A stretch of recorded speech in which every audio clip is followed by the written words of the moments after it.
Antes de começar o vídeo, deixe seu like e inscreva-se no canal. Assim você me ajudará a fazer mais vídeos para vocês. E depois que assistir, comente qual foi o relato que você mais gostou. Era uma noite fria de junho, quando João das Neves resolveu pegar o atalho que cortava a mata fechada para chegar mais cedo em casa. O Home trabalhava na fazenda do seu Sebastião, lá para os lados de dentro do estado, onde a civilização parecia ter esquecido que aquele pedaço de terra existia. Tinha terminado o serviço mais tarde que o normal, e a escuridão já tinha tomado conta de tudo, deixando apenas o barulho dos grilos e o vento frio da serra como companhia. João era um homem simples, desses que a vida na roça moldou com mãos calejadas e coração forte. Não tinha medo de trabalho pesado, não tinha medo de cobra, nem de onça. Mas naquela noite, alguma coisa no ar parecia diferente. Tinha um cheiro esquisito, como se fosse flor podre misturado com terra molhada, mesmo não tendo chovido faz mais de 2 semanas. O homem apertou o passo, puxando o facão que carregava sempre na cintura, mais por costume que por necessidade. O atalho passava por um lugar que o povo da redondeza chamava de Grotão do Fim. Era uma depressão no terreno, uma espécie de vale estreito onde as árvores cresciam tortas e os galhos formavam um teto natural que não deixava nem a luz da lua passar. Diziam que ali, muitos anos atrás, tinha acontecido uma coisa terrível. Falavam de um grupo de escravizado que tinha fugido de uma fazenda próxima e se escondeu naquele lugar, mas foram encontrados pelos capitão do mato. O que fizeram com aquela gente, ninguém gostava de contar por completo, mas as histórias sussurradas nas noites de fogueira falavam de gritos que duraram 3 dias inteiros. João nunca tinha dado muita bola para essas histórias. Para ele, morto não incomodava ninguém, era os vivos que causavam problema. Mas quando pisou na entrada do grotão, sentiu um arrepio subir pela espinha. O silêncio era completo demais. Nem os grilos cantavam ali, nem o vento parecia ter coragem de entrar naquele lugar. A lanterna que carregava começou a piscar, a luz fraca lutando para não apagar de vez. João bateu nela com a mão, xingando baixinho. Precisava atravessar logo aquele trecho, porque dar a volta significaria mais 1 hora de caminhada. E a mulher dele, Dona Maria, ia ficar preocupada. Ela sempre pedia para ele não passar por ali de noite, mas o homem era teimoso, daqueles que acreditava mais no que via do que no que ouvia. Foi quando ouviu o primeiro gemido. Era baixo, quase imperceptível, como se viesse de muito longe. João parou, a mão apertando o cabo do facão. Aguçou os ouvidos, tentando identificar de onde vinha o som. Podia ser um bicho ferido, pensou, ou alguém precisando de ajuda. Mas alguma coisa dentro dele, um instinto antigo que a gente nem sabe que tem até a hora que precisa, gritava para ele sair dali. O gemido veio de novo, dessa vez mais próximo. E não era só um, eram vários, como se dezenas de vozes sussurravam ao mesmo tempo, todas misturadas numa cantiga de dor que fazia o sangue gelar. João deu mais alguns passos, a respiração ficando pesada. A lanterna piscou de novo e por 1 segundo apagou completamente. Naquela escuridão total, ele sentiu alguma coisa roçar no seu braço. Era gelado. Não era o frio da noite, mas um frio que parecia vir de dentro dos ossos, como se alguma coisa tivesse sugado todo o calor do ar ao redor. A lanterna voltou a funcionar e João olhou para o lado, o coração batendo tão forte que parecia que ia sair pela boca. Não tinha nada ali, só as árvores tortas e a escuridão espessa. Mas então ele viu as pegadas. Eram marca de pés descalços na terra, mas não eram normais. Parecia que quem tinha passado ali estava arrastando os pés. E as marcas eram fundas demais, como se o peso de quem caminhava fosse muito maior do que deveria ser. E o pior, as pegadas surgiam do nada. Não tinha rastro chegando até ali. Elas simplesmente começavam no meio do caminho, como se alguém tivesse caído do céu. João sentiu o suor frio escorrer pela testa. Sabia que devia voltar, pegar a estrada principal mesmo que demorasse mais. Mas o orgulho teimoso que tinha no peito não deixava. Ia parecer covarde, ia ter que admitir para Dona Maria que ela tinha razão.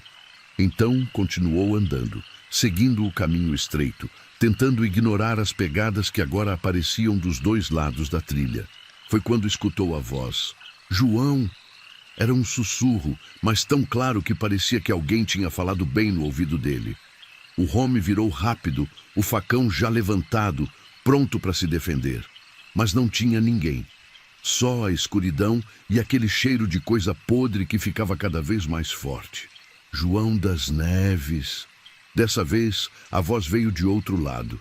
Era uma voz de mulher, mas estranha, como se tivesse sendo forçada a sair de uma garganta que não funcionava direito. João deu alguns passos para trás, o medo finalmente tomando conta. Não era covardice, era sobrevivência. O corpo dele sabia, mesmo que a cabeça teimasse, que tinha alguma coisa muito errada naquele lugar. Foi então que viu a primeira figura. Era uma sombra, mas diferente das sombras normais. Ela tinha forma humana, mas era mais escura que a própria noite, como se fosse um buraco na realidade. Estava parada no meio do caminho, a uns 20 metros de distância. Não se movia, apenas estava ali. E João podia sentir que ela estava olhando para ele, mesmo não conseguindo ver olhos nenhum. Você não devia ter vindo aqui. A voz agora era de homem, grave e arrastada. João tentou falar, mas a garganta estava seca demais. Tentou se mexer, mas as pernas não obedeciam direito, como se tivessem virado chumbo. A figura começou a se mover, não andando, mas deslizando pelo chão, se aproximando devagar. Foi quando João viu que não era só uma. Tinha outras, dezenas delas, saindo de entre as árvores, todas aquelas sombras impossíveis se movendo em silêncio, cercando ele. Algumas eram mais altas, outras mais baixas. Tinha até forma pequena, do tamanho de criança. E isso era o que mais apertava o coração dele. Você está pisando em terra sagrada, terra banhada com nosso sangue. As vozes vinham de todo lado agora, misturada. Homens, mulheres, criança, todos falando ao mesmo tempo, mas de um jeito que ainda dava para entender cada palavra. João finalmente conseguiu se mexer e começou a andar para trás, tropeçando nas raízes e pedras. A lanterna caiu da mão dele e apagou de vez quando bateu no chão. Na escuridão completa, ele só conseguia ver aquelas figuras escuras, porque elas eram mais escuras ainda que a noite, e elas estavam cada vez mais perto. Podia sentir o frio que emanava delas, um frio que doía nos ossos, que fazia os dentes tremer. A gente sofreu aqui. 3 dias e 3 noites. Ninguém veio ajudar. Ninguém quis saber. João virou e começou a correr. Não tinha mais orgulho, não tinha mais vergonha, só tinha o instinto de sobreviver. Corria às cegas pela escuridão, tropeçando, se cortando nos galhos, mas sem parar. Podia ouvir alguma coisa correndo atrás dele, muitas coisas. E o som era horrível, como se fossem correntes sendo arrastadas pelo chão, misturado com respiração ofegante. Esbarrou numa árvore e caiu de cara no chão. O gosto de terra e sangue encheu a boca. Tentou levantar, mas sentiu mãos frias agarrarem seus tornozelos. Não eram mãos normais, eram geladas demais, e quando olhou para trás, viu várias daquelas figuras escuras em volta dele, se curvando, as formas mudando, ficando mais definidas. E então, ele pode ver os rostos. Eram rostos de gente que tinha sofrido demais. Olhos fundos, bocas abertas num grito silencioso. Pele que parecia ter sido queimada e rasgada. Eram os escravizados, as almas que nunca tinham descansado, presas naquele lugar pela dor e injustiça que sofreram. Agora você vai sentir o que a gente sentiu. João sentiu uma dor terrível atravessar o corpo como se 1000 agulhas quentes tivessem sido enfiadas na pele dele ao mesmo tempo. Gritou, mas o som não saía direito, como se alguma coisa tivesse agarrado as cordas vocais. A dor aumentava, se espalhava, e ele podia sentir cada ferida, cada marca que aquelas almas carregavam. Foi quando ouviu outro som. Era um canto, baixo, ritmado, em uma língua que ele não conhecia, mas que parecia antiga, muito antiga. E com o canto, as figuras começaram a se afastar um pouco. João aproveitou e se arrastou pelo chão, ainda sentindo a dor horrível no corpo todo. O canto ficava mais alto, e agora ele podia ver de onde vinha. Era uma luz fraca, vindo de mais à frente na trilha. Uma luz de vela. E conforme se aproximava, João pode ver que era uma mulher velha, curvada, com um vestido branco e um terço enorme nas mãos. Ela cantava e balançava um incensário que soltava uma fumaça branca e perfumada.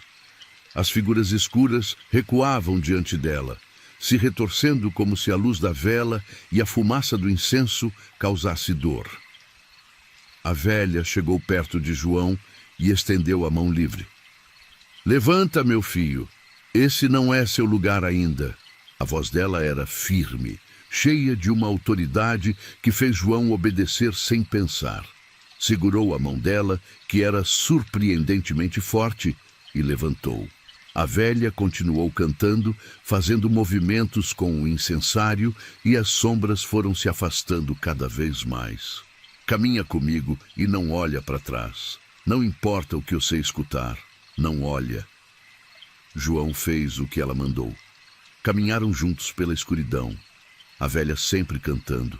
A luz da vela nunca apagando mesmo com o vento que tinha voltado a soprar. Atrás deles, podia ouvir os gemidos, os gritos, as vozes, chamando o nome dele, implorando para ele olhar, prometendo coisas, ameaçando. Tinha momento que parecia a voz da própria Dona Maria chamando, dizendo que estava perdida, que precisava de ajuda. O coração de João quase não aguentava, a vontade de olhar era quase insuportável, mas a mão da velha apertava a dele com força, lembrando da ordem. "Eles usam o que você ama contra você", a velha disse sem parar de cantar.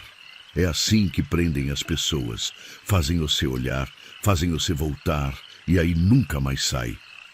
Continuaram andando, e João percebeu que o caminho parecia estar se alongando, como se o grotão tivesse crescido, se estendido. Devia ter atravessado ele já, mas a escuridão continuava ao redor. As árvores tortas de cada lado, formando aquele corredor sinistro. Foi quando começou a ver outras coisas além das sombras. Tinha imagens se formando no ar, como se fossem memórias ganhando vida. Viu homens e mulheres correndo pela mata, o rosto marcado pelo terror. Viu crianças sendo arrancadas dos braços das mães. Viu os capitães do mato, com seus chicotes e correntes, cercando o grupo. E então viu o que fizeram. Cada tortura, cada grito, cada momento de agonia daqueles 3 dias terríveis. Era como se o próprio lugar tivesse gravado tudo. E agora mostrava para ele, forçando ele a testemunhar. "Não desvia os olhos do caminho", a velha ordenou, percebendo que João estava olhando para os lados.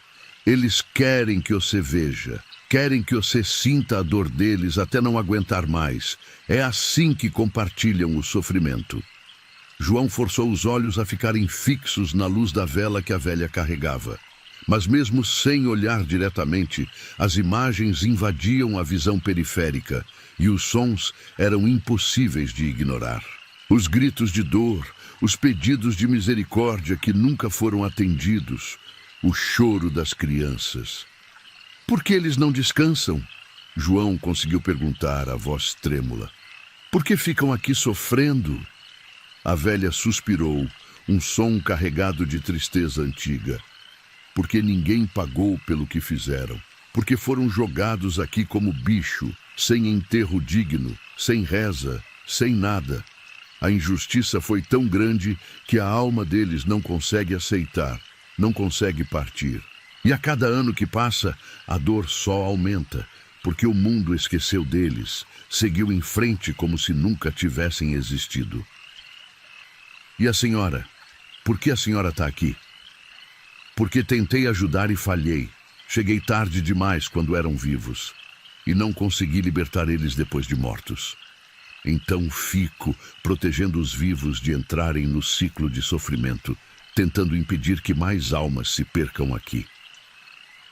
Finalmente, depois do que pareceu uma eternidade, João viu a mudança na escuridão. Estava ficando menos densa, menos opressiva. Podia ver estrelas começando a aparecer entre os galhos das árvores. A velha aumentou o ritmo do canto e as vozes atrás deles ficaram mais desesperadas, mais raivosas. "Estão quase saindo", a velha disse. "Agora é o momento mais perigoso. Vão tentar de tudo para puxar você de volta." E tentaram. João sentiu mãos invisíveis agarrando suas roupas, seus braços, seu cabelo.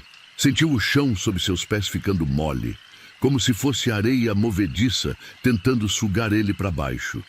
Viu a imagem de Dona Maria à frente, com os braços estendidos, chorando, implorando para ele ir até ela. Mas algo dentro dele sabia que não era ela. Não podia ser. Dona Maria nunca entraria naquele lugar.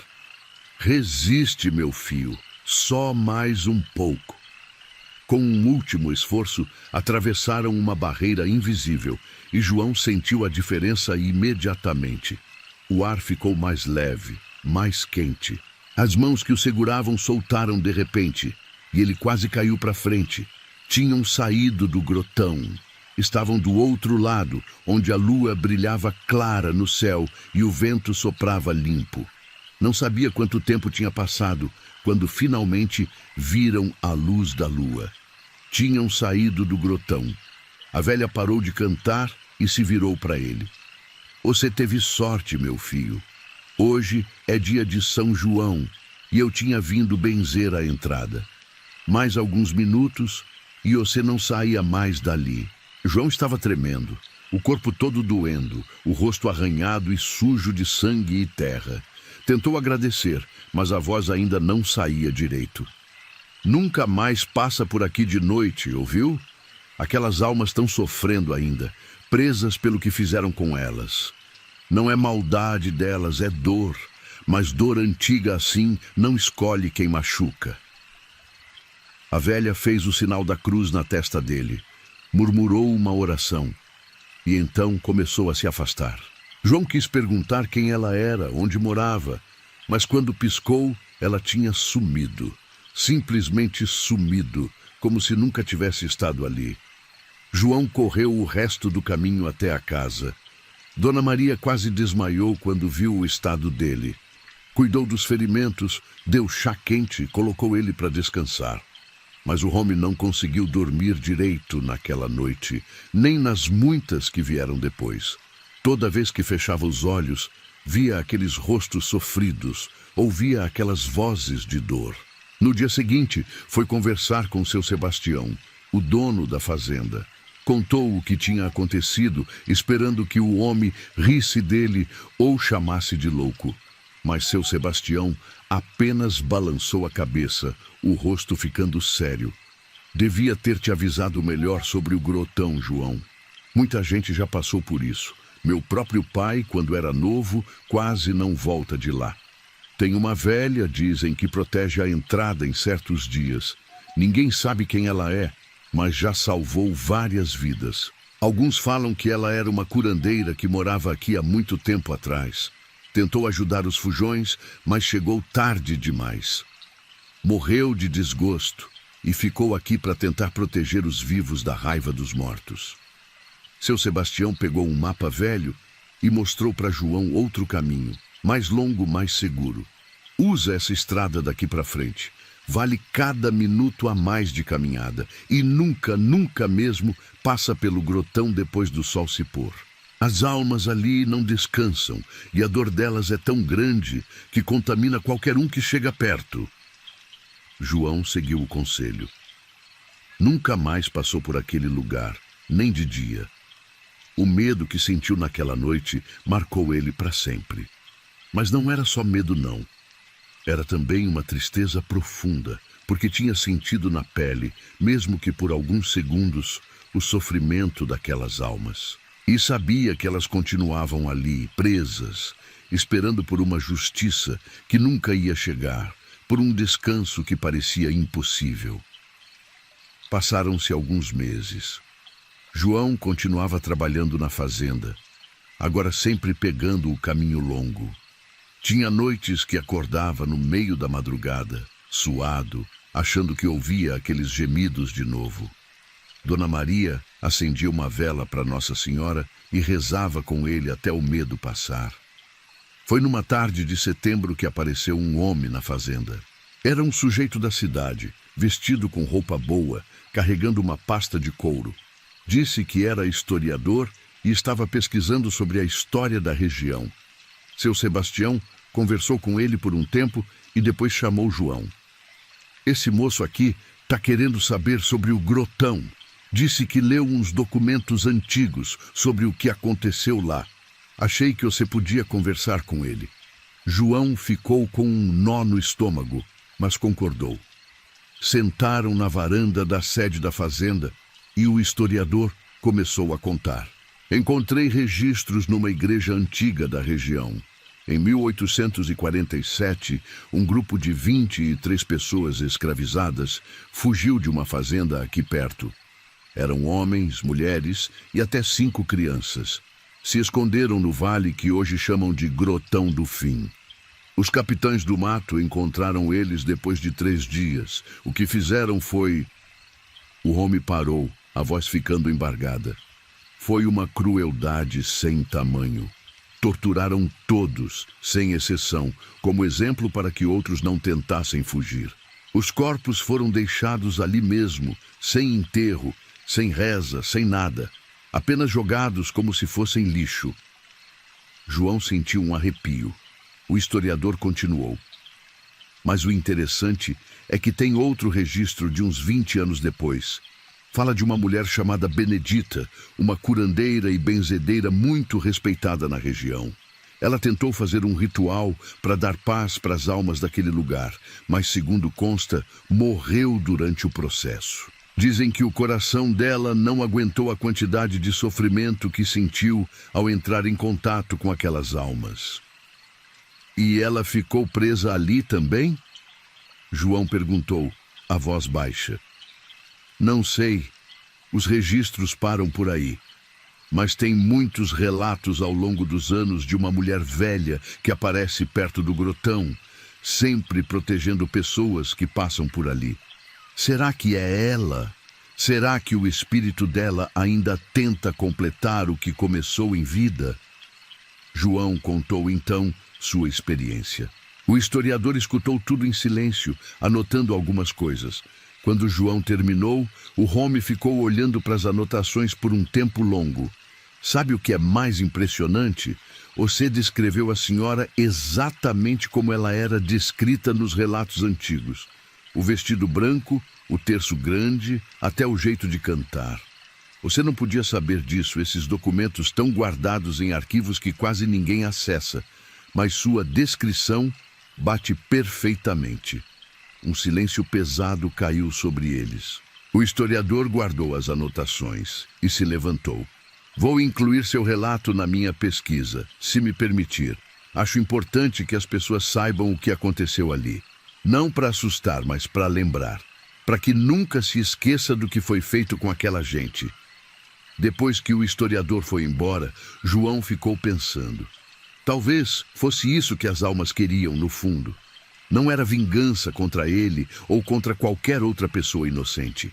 Era que alguém soubesse, que alguém lembrasse, que o sofrimento delas não fosse esquecido como se nunca tivesse acontecido. Naquela noite, João teve um sonho diferente. Não era pesadelo. Sonhou que estava numa igreja pequena e simples. A velha Benedita estava lá, sorrindo para ele, e junto dela estavam as figuras. Mas agora não eram sombras assustadoras. Eram pessoas, gente como ele, com rostos cansados, mas em paz. Não falaram nada, apenas acenaram, como se estivessem agradecendo. João acordou com o canto do galo. Era a primeira noite em meses que tinha dormido tranquilo. Olhou pela janela e viu Dona Maria já mexendo no fogão, preparando o café. A vida continuava, como sempre continua na roça, com trabalho duro e dias longos. Mas alguma coisa tinha mudado dentro dele. Começou a contar sua história para os outros trabalhadores da fazenda, para os vizinhos, para quem quisesse ouvir. Não para assustar, mas para que não esquecessem. Para que aquelas 23 almas e a alma da velha Benedita, que tentou salvar elas, não ficassem só como lendas ou causos para contar em noite de fogueira. Uns 2 anos depois do acontecido, apareceu na região um padre novo, recém-ordenado, cheio de energia e vontade de fazer diferença. Padre Antônio era o nome dele. Quando ouviu as histórias sobre o grotão, ficou incomodado. Não porque duvidava, mas porque acreditava que toda alma merecia descanso, não importava quanto tempo já tivesse passado. Foi falar com João. Pediu que contasse tudo nos mínimos detalhes. Depois conversou com os mais velhos da região, anotou todos os relatos, todas as experiências que as pessoas tinham tido ao longo dos anos. Ficou claro para ele que não era superstição nem imaginação. Tinha alguma coisa ali que precisava de ajuda, de intervenção divina. "Vou fazer uma missa", anunciou o padre. "Ali mesmo, na entrada do grotão. Vou benzer aquela terra, vou rezar para as almas descansarem. Não posso garantir que vai funcionar, mas tenho que tentar." A notícia se espalhou rápido. No dia marcado, uma terça-feira de manhã, bem cedo, mais de 50 pessoas apareceram. Levaram velas, flores, água benta.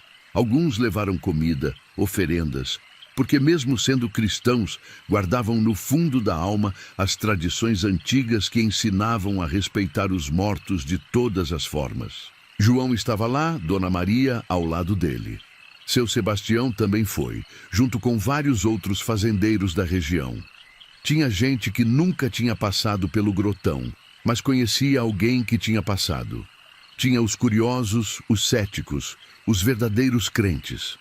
Todos ali por um mesmo motivo: dar paz para aquelas almas atormentadas. O padre começou a missa ali mesmo, numa mesa improvisada com tábuas. Cantaram, rezaram, ouviram a palavra. E quando chegou a hora da consagração, uma coisa estranha aconteceu. O vento parou completamente. Não era normal, porque naquela região sempre tinha vento, sempre. Mas naquele momento, tudo ficou imóvel, como se o próprio ar tivesse parado para prestar atenção. E então, várias pessoas viram.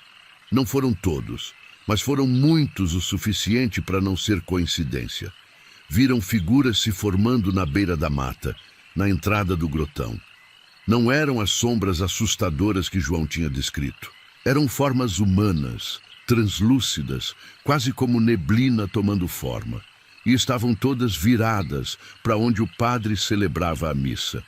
João sentiu um nó na garganta. Reconheceu alguns dos rostos.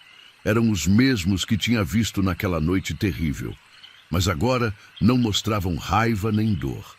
Mostravam alguma coisa diferente, esperança, talvez, ou alívio, como se finalmente alguém tivesse lembrado deles da maneira certa. O padre continuou, a voz firme mesmo tremendo por dentro.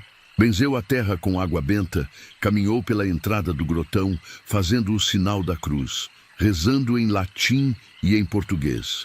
As figuras acompanhavam, sempre mantendo distância respeitosa, como se não quisessem assustar, mas precisassem estar ali.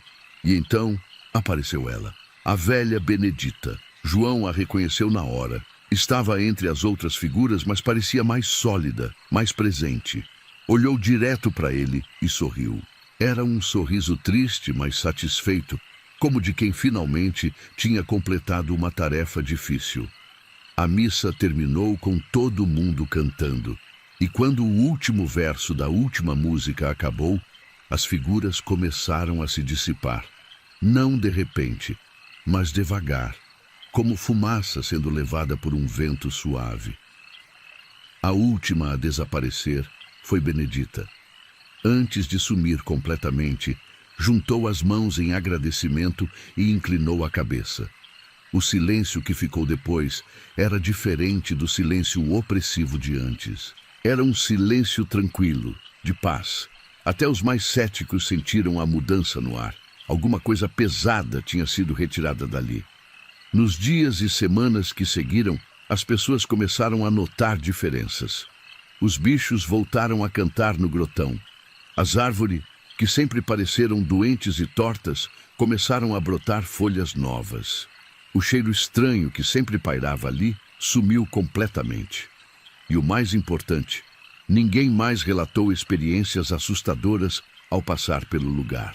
João voltou a passar por ali, dessa vez de propósito, para testar. Levou Dona Maria junto, os dois de mãos dadas, rezando baixinho. Atravessaram o grotão do começo ao fim sem nenhum problema. Não tinha mais aquele peso no ar, não tinha mais o frio anormal. Era só um vale como qualquer outro, com mata fechada e caminho estreito. Elas descansaram, Dona Maria disse, apertando a mão dele. Finalmente tão em paz. João assentiu, os olhos marejados. Sim, tinham descansado. E de alguma forma, ele também. A culpa que carregava por ter sobrevivido, quando tantos outros não tiveram a mesma sorte, a tristeza profunda que tinha tomado conta dele desde aquela noite, tudo isso pareceu mais leve agora. Tem gente que não acredita.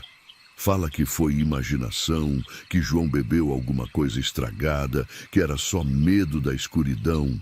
Mas quem conhece o Home, quem vê a seriedade no olho dele quando conta, sabe que não é mentira. E os mais velhos da região sabem também, porque muitos já passaram por experiências parecidas, já sentiram o peso daquele lugar. O grotão continua lá, a mata fechada, as árvores agora crescendo mais retas, o silêncio agora natural. A entrada ainda tem a cruz de madeira que alguém colocou, mas agora tem também uma placa pequena que o padre Antônio mandou fazer. Nela está escrito: em memória das 23 almas que sofreram aqui, que descansem em paz eterna. João das Neves continua trabalhando na fazenda do seu Sebastião. Tem cabelos brancos agora, a idade chegando, mas ainda é forte, ainda faz o serviço pesado do dia a dia. Toda vez que passa pela entrada do caminho que leva ao grotão, faz o sinal da cruz e murmura uma oração. Não por medo, mas por respeito. Pelos que sofreram ali e nunca tiveram justiça. Pela velha Benedita que morreu tentando trazer paz. Por todos que carregam dores tão grandes que nem a morte consegue apagar. Mas agora, quando reza, tem um sentimento diferente. Não é mais a oração carregada de medo e tristeza. É uma oração de gratidão, de respeito, de memória. Porque sabe que aquelas almas finalmente encontraram o descanso que mereciam. E ele teve o privilégio de testemunhar tanto o sofrimento quanto a libertação delas. A história se espalhou pela região e além. Virou mais um dos muitos causos que o povo da roça conta. Mas diferente dos outros, esse tinha testemunha viva, tinha documentos, tinha mais de um relato parecido ao longo dos anos. E tinha um final. Não era só lenda. Era alguma coisa que tinha acontecido de verdade, que continuava acontecendo até que finalmente foi resolvida. E assim, as coisas continuam. O sol nasce, o trabalho começa. A vida segue seu ritmo na roça. O grotão do fim agora é só mais um trecho de mata, um vale como tantos outros. As pessoas passam por ali sem medo, alguns até preferem aquele caminho mais curto. Mas quem conhece a história, quem sabe o que aconteceu, ainda trata aquele lugar com respeito especial. João sabe que vai carregar aquela experiência até o fim da vida. E talvez seja esse o propósito. Carregar a história, passar ela adiante, fazer com que aquelas 23 almas não sejam apenas números num documento empoeirado, mas gente de verdade que sofreu, que teve medo, que sentiu dor. Gente que merecia ter vivido, ter sido livre, ter tido a chance de envelhecer em paz, como ele está envelhecendo agora. Todo dia, quando o sol começa a descer, João olha na direção do grotão e pensa neles, nas almas que finalmente descansaram, em Benedita que não desistiu mesmo depois da morte. E agradece silenciosamente por ter sobrevivido para poder contar, por ter sido parte da solução, por ter ajudado, mesmo sem querer, a trazer paz para aquele lugar amaldiçoado. Porque algumas histórias precisam ser contadas, mesmo sendo assustadoras, mesmo fazendo a gente perder o sono. São histórias que não podem morrer, porque se morrerem, morre junto um pedacinho da verdade sobre o que a gente é capaz de fazer uns com os outros.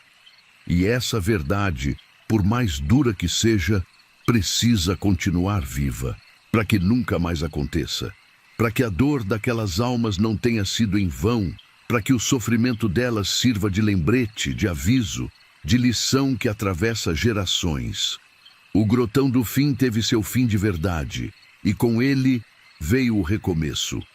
Um lugar de morte virou lugar de memória, um lugar de terror virou lugar de respeito. E as almas que por tanto tempo ficaram presas ali, finalmente puderam seguir seu caminho, levando com elas a certeza de que não foram esquecidas, de que o sofrimento delas foi reconhecido, de que suas vidas, mesmo terminando de forma tão cruel, tiveram significado. Tinha uns 5 anos que Antônia morava no sítio do finado marido, quando as coisas começaram a ficar estranhas. A mulher era nova ainda, uns 30 e poucos anos, mas a vida tinha envelhecido ela por dentro. Perder o Josué num acidente bobo de trator tinha sido um golpe que ela ainda estava aprendendo a carregar. Ficou sozinha naquele pedaço de terra, sem filho, sem família por perto, só ela e os bichos que criava. O sítio ficava num lugar isolado, longe da vila mais próxima, uns bons quilômetros. Tinha um rio que passava nos fundos da propriedade, o Rio das Três Pedras, que o povo chamava assim por causa de 3 pedras enormes que ficavam bem no meio da correnteza. Era um rio bonito, fundo em alguns trechos, com água limpa que vinha lá de cima da serra. Antônia gostava de ir lá no final da tarde, sentar na beira e ficar olhando a água passar, pensando na vida, nas escolhas, no que podia ter sido diferente. Foi numa dessas tardes que ela viu a menina pela primeira vez. Era uma criança pequena, devia ter uns 7 ou 8 anos, com um vestido branco meio encardido e o cabelo preto solto nas costas. Estava parada do outro lado do rio, na beirada da mata, olhando fixo para Antônia. A mulher achou esquisito, porque não tinha casa nenhuma por ali perto. E uma criança tão pequena não devia estar sozinha daquele jeito. "Oi, pequena!" Antônia gritou, fazendo sinal com a mão. "Você está perdida?" A menina não respondeu. Só continuou olhando, sem mexer um músculo, sem piscar. Tinha alguma coisa no jeito dela que deixou Antônia incomodada, mas não sabia dizer o quê. Talvez fosse o fato de ela não se mexer nem um pouquinho, como se fosse uma estátua. Ou talvez fosse a distância entre elas, que parecia ser muito grande para o grito de Antônia não chegar lá. "Você quer atravessar? Precisa de ajuda?" Nada. A menina continuava imóvel. Antônia começou a ficar preocupada de verdade. Levantou, pensando em dar a volta pela pontezinha de madeira que tinha rio acima, mas quando olhou de novo para o lugar onde a menina estava, não tinha mais ninguém. Simplesmente tinha sumido. Antônia ficou parada, o coração batendo mais rápido. Olhou para a mata fechada do outro lado, procurando qualquer sinal de movimento. Nada. Era como se a menina nunca tivesse estado ali, mas ela tinha visto, tinha certeza que tinha visto, não era imaginação. Voltou para casa quando a noite começou a cair, mas não conseguiu tirar a imagem da menina da cabeça. Naquela noite, teve um sonho estranho. Sonhou que estava no rio de novo, mas a água tinha sumido. O leito estava seco, cheio de pedra e lama rachada pelo sol. E no meio, onde deviam estar as 3 pedras, tinha um buraco fundo, escuro, que parecia não ter fim. E do buraco saía um choro de criança, baixinho, desesperado. Acordou suada, o coração disparado. Era madrugada ainda, aquela hora morta, onde até os bichos param de fazer barulho. Levantou para beber água e, quando passou pela janela da cozinha que dava para os fundos, viu alguma coisa que fez o sangue gelar. Lá embaixo, perto do rio, tinha uma luz. Não era luz de lanterna nem de fogueira. Era uma luz estranha, meio azulada, que piscava devagar, como se estivesse respirando. E em volta da luz, Antônia podia jurar que via figuras se movendo, pequenas, do tamanho de criança. Ficou ali parada, grudada na janela, sem conseguir se mexer.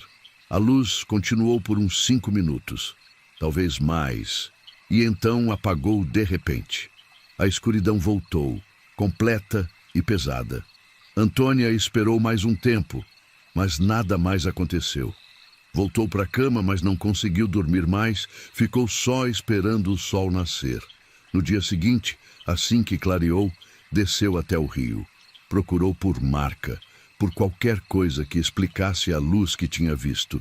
E foi quando encontrou as pegadas. Eram pegadas pequenas, de criança descalça, na lama da margem.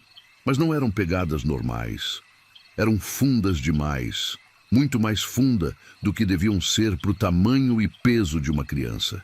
E tinha dezenas delas, todas em círculo, como se várias crianças tivessem dançado ali, rodando, rodando sem parar. Antônia sentiu um frio subir pela espinha. Olhou ao redor, procurando por alguma explicação, mas não achava nenhuma que fizesse sentido. Decidiu ir até a vila, conversar com alguém, ver se alguém sabia de alguma coisa estranha acontecendo na região. Foi na venda do seu Raimundo que conseguiu algumas respostas, mas não as que esperava. Quando contou sobre a menina e as luzes, o velho ficou sério, o rosto mudando de expressão. Você viu no rio, foi, perto das 3 pedras? Foi sim. Por quê? Tem alguma coisa que eu devia saber? Seu Raimundo olhou ao redor, como se tivesse medo de quem podia estar ouvindo, e fez sinal para Antônia se aproximar mais. Esse rio tem história, moça. História antiga, do tempo dos antigos. Muito tempo atrás, deve fazer uns 80, 90 anos, tinha uma benzedeira que morava por essas bandas. Chamava Maria das Dores. Era mulher boa, ajudava todo mundo, curava doença que médico não dava jeito, tirava quebranto, espanto, essas coisas. Mas tinha um poder que ela guardava só para ela, que ninguém sabia direito como funcionava. O velho parou para acender um cigarro de palha, as mãos tremendo um pouco. Dizem que ela conseguia conversar com os mortos. Não qualquer morto, mas principalmente criança que tinha morrido antes do tempo. E naquele tempo morria muita criança, sabe como é?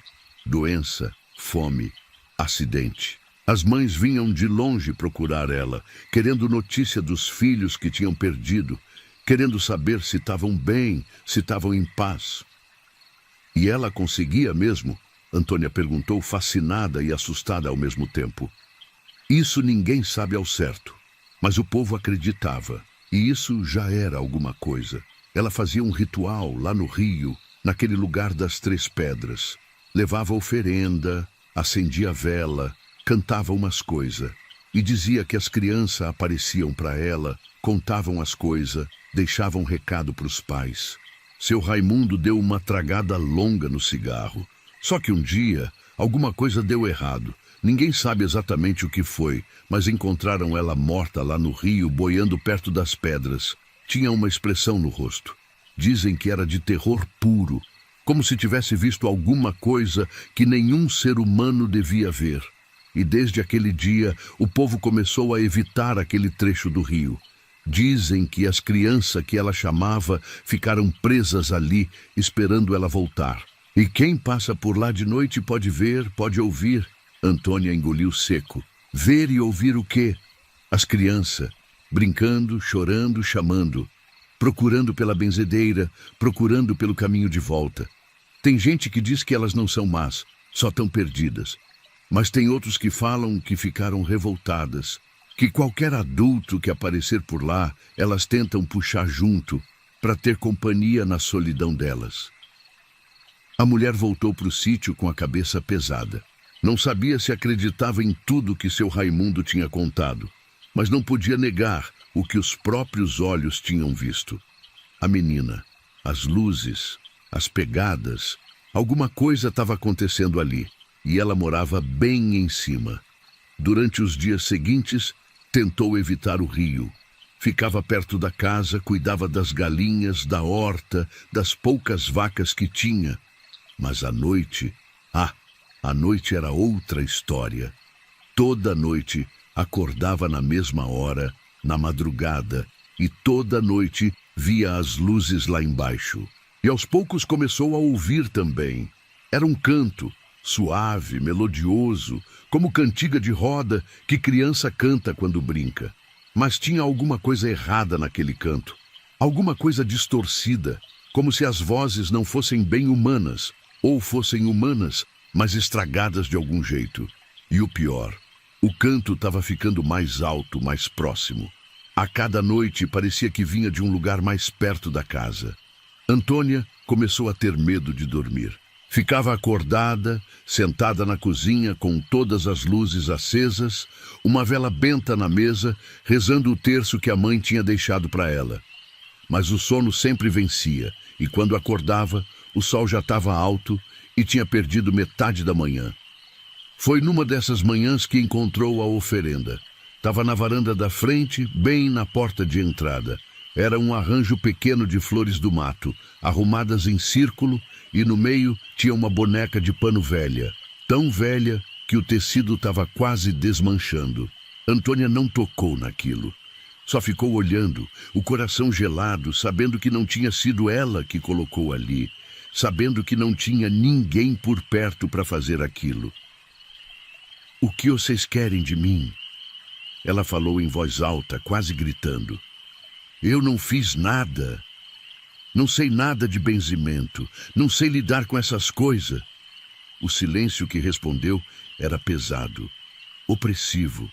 Até os passarinhos que normalmente cantavam na mangueira do quintal tinham calado. Antônia pegou uma vassoura e empurrou a oferenda para longe da porta. Varreu tudo para o canto do terreiro. Mas quando entrou na casa e olhou pela janela, a oferenda tinha voltado. Estava de novo na porta, no mesmo lugar, do mesmo jeito. Sentiu as pernas fraquejarem. Isso não era normal, não era coisa desse mundo. Precisava de ajuda, precisava de alguém que entendesse dessas coisas. Lembrou que tinha uma mulher na vila, Dona Sebastiana, que o povo dizia que sabia rezar forte, que tinha conhecimento das coisas antigas. Pegou a bolsa e saiu correndo para o carro, nem olhou para trás. Encontrou Dona Sebastiana no quintal da casa dela, mexendo num tacho grande de sabão. A mulher era velha, bem velha, a pele enrugada como casca de árvore, mas os olhos eram vivos, atentos. Quando viu Antônia chegar daquele jeito, suada, assustada, já sabia que tinha problema sério. "Senta aqui, menina, toma uma água, respira fundo e me conta." Antônia contou tudo, desde a primeira vez que viu a menina até a oferenda que voltou sozinha para a porta. Dona Sebastiana escutou tudo em silêncio, assentindo de vez em quando, o rosto ficando cada vez mais sério. "Você mexeu com alguma coisa que não devia? Fez promessa e não cumpriu? Passou por cemitério sem pedir licença?" "Não, nada disso. Eu só estou vivendo minha vida cuidando do sítio." A velha ficou pensativa por um momento. "O sítio de Ocê é onde antes, perto do Rio das Três Pedras?" "É sim." "Ah, menina." Dona Sebastiana balançou a cabeça, um suspiro pesado saindo do peito. "Você está morando bem em cima do território delas. As crianças perdidas da Maria das Dores. Elas estão procurando por ela ainda, depois de todo esse tempo. E quando veem uma mulher sozinha, acho que confundem. Acho que pensam que é ela voltando. Mas eu não sou ela. Como faço elas entenderem isso?" "Não é questão de entender, menina. Alma perdida não pensa direito, não raciocina como gente viva. Elas só sentem, só querem. E o que elas querem é a benzedeira de volta, para terminar o que ela começou. para mandar elas de volta para o lugar certo. Antônia sentiu o desespero apertar o peito. Então, o que eu faço? Abandono minha casa? É tudo que tenho, o único pedaço do meu marido que sobrou. Dona Sebastiana ficou quieta por um tempo longo, pensando. Finalmente levantou, foi até dentro da casa e voltou com um saco de pano velho, cheio de coisas que tilintavam dentro. Tem um jeito. É arriscado. Mas se você for corajosa e seguir direitinho o que vou falar, pode dar certo. Você vai ter que fazer o que a Maria das Dores não conseguiu terminar. Vai ter que completar o ritual, mandar essas crianças para o descanso delas. Mas eu não sei fazer isso. Não sei nada de benzimento. Eu vou te ensinar. Não é difícil, mas precisa de coragem. Porque você vai ter que encarar elas, vai ter que olhar nos olhos de cada uma e dizer que está na hora de ir embora. E elas não vão querer, vão tentar te convencer a ficar, vão tentar te levar junto. Mas se você for forte, se não deixar o medo tomar conta, consegue. Passaram o resto do dia preparando. Dona Sebastiana ensinou as palavras que precisava falar, os gestos que precisava fazer, como montar a oferenda certa. Deu para Antônia um rosário especial, cada conta feita de semente diferente, cada uma com um poder diferente. Deu também um punhado de ervas para queimar, sal grosso para fazer círculo de proteção e uma vela especial, feita com cera de abelha e sangue de cordeiro. Você faz isso na noite de lua nova, que é amanhã. É a noite mais escura, quando o véu entre os mundos fica mais fino. Vai para o lugar das 3 pedras, monta tudo como ensinei, acende a vela e espera. Elas vão vir, pode ter certeza. E quando vierem, você faz exatamente o que te falei. Não desvia, não hesita, não deixa a pena ou o medo mudar sua decisão, entendeu? Antônia assentiu, mas por dentro estava apavorada.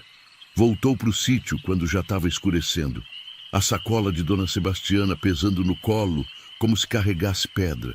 Passou a noite toda acordada, revisando mentalmente tudo o que tinha aprendido, decorando as palavras, praticando os gestos. Quando chegou a noite seguinte, a lua nova, o céu estava tão escuro que não se via quase nada.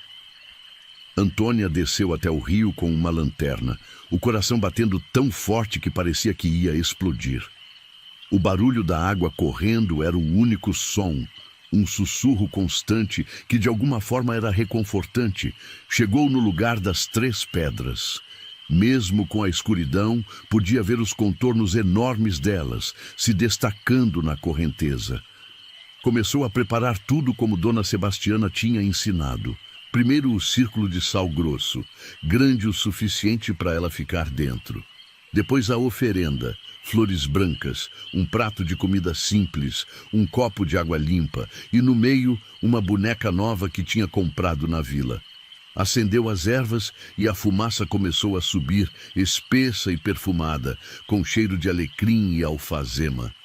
Por último, acendeu a vela especial, e a chama que surgiu era diferente, mais brilhante, mais estável, não tremulava mesmo com o vento que tinha começado a soprar. E então começou a rezar. Não era reza de igreja, era reza antiga, passada de geração em geração. Mistura de línguas que ela nem entendia direito, mas que sabia que tinha poder. Sua voz ecoava na noite, se misturando com o som do rio. Não demorou muito. Primeiro foi o frio, um frio que não tinha nada a ver com a temperatura do ar, mas que vinha de dentro, dos ossos, da alma. Depois veio o silêncio. A água do rio parou de fazer barulho, como se tivesse congelado de repente. E então elas apareceram. Eram crianças, dezenas delas, saíam da mata, da água, da própria escuridão, se materializando aos poucos. Eram de idades diferentes, meninos e meninas, alguns bem pequenos, outros mais velhos. Todos vestiam roupas antigas, rasgadas, sujas, e todos tinham os olhos vazios, buracos negros onde deviam ter íris e pupila. Antônia sentiu o terror querer tomar conta, mas respirou fundo e continuou rezando. As crianças foram se aproximando, formando um círculo ao redor do círculo de sal, mas sem atravessar. Ficaram ali, paradas, olhando para ela com aqueles olhos vazios. A senhora voltou. Uma delas falou, a voz fina e distorcida. A benzedeira voltou. Não sou ela, Antônia respondeu, a voz tremendo, mas firme. Maria das Dores se foi, mas eu vim terminar o que ela começou. Vim dizer que está na hora de vocês irem embora. Um murmúrio se espalhou entre as crianças, um som baixo e perturbador. Não queremos ir, outra criança disse. Aqui estamos esperando, esperando ela voltar, esperando as mães voltarem. Ninguém voltou. Eu sei, Antônia falou, e para surpresa dela, os olhos encheram de lágrima. Eu sei que vocês estão esperando, que estão sozinhos, que ninguém veio buscar, mas o lugar de vocês não é mais aqui. As mães de vocês já foram embora também, já estão do outro lado. É lá que vocês deviam estar com elas, não aqui sofrendo. Mentira, uma voz mais forte gritou e uma menina maior se destacou do grupo. Era ela, a primeira que Antônia tinha visto. As mães esqueceram da gente, todo mundo esqueceu, ninguém se importa. Não é verdade, eu me importo. E se eu me importo, outras pessoas também se importam. Mas vocês não vão encontrar paz ficando aqui. Só vão ficar cada vez mais perdidos, cada vez mais sozinhos. Antônia pegou a boneca nova da oferenda e estendeu para fora do círculo, na direção das crianças. Trouxe isso para vocês. É uma oferenda, um presente. Podem levar para o outro lado. E lá onde vocês deviam estar, vão encontrar as mães esperando. Vão encontrar paz, vão poder descansar de verdade. As crianças olhavam para a boneca, fascinadas. Algumas estendiam as mãos querendo pegar, mas ainda com medo. Foi a menina maior que deu o primeiro passo. Atravessou a distância devagar, cautelosa, e pegou a boneca. Quando tocou nela, seu corpo todo brilhou por um segundo e os olhos vazios se encheram de luz.